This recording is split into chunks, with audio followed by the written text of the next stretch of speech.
Hey everyone, it's attorney Bianca Jordan from BraidStoneLegal.com. Thanks so much for watching this video. Please be sure to subscribe to the channel so you don't miss the next one. Today's video is to answer someone's question about asylum. The question is, I just got asylum. Can I go back to my home country?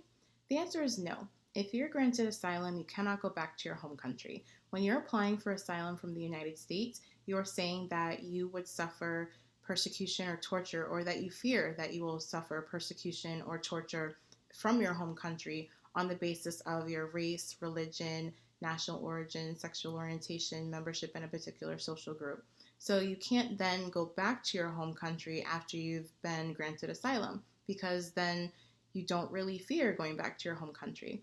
So I would recommend that if you really do need to go back to your home country after you've been granted asylum, wait until you have become a U.S. citizen. If you apply for asylum and you get asylum, after a year has gone by, you're able to apply for a green card.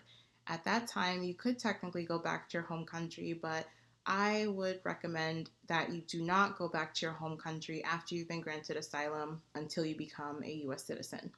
I hope you found this video helpful. Please visit braidstonelegal.com/asylum to learn more about the asylum process and to learn more about me and my law firm.